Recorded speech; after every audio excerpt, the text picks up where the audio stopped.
Youth పిల్లలు తీసుకుంటే మంచి వారితో వెళ్తారు, చెడ్డవారితో వెళ్తారు, దొంగతో వెళ్తారు, అందరితో తిరుగుతూ ఉంటారు. వీళ్ళు అందరితో తిరుగుతూ ఉంటారు.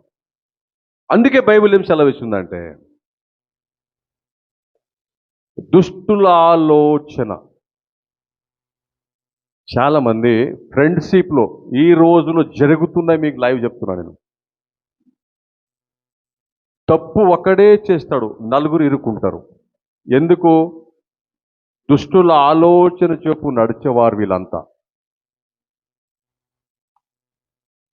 నాకేం తెలియదు సార్, నేను ఒట్టిగానే వెళ్ళా, చేసినంతా ఈడే, నేనేమి తప్పు చేయలేదు. తల్లి అంటారు, నా కొడుకు అలాంటి వాడు కాదు సార్, చాలా మంచోడు, చాలా మంచోడే. కానీ ఆయన చేసిన తప్పేంది? దుష్టుల ఆలోచన, దుష్టుల సహవాసం. లైఫ్లో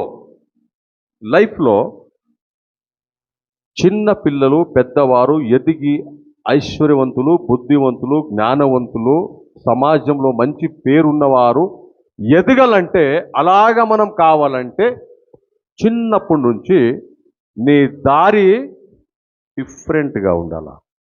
నీ దారిలో వెళ్ళేవారంతా ఎవరు ఉండాలా?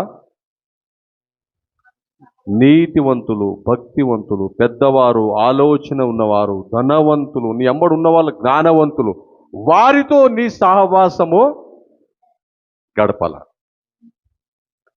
ఎప్పుడు కూడా నేను చిన్నగా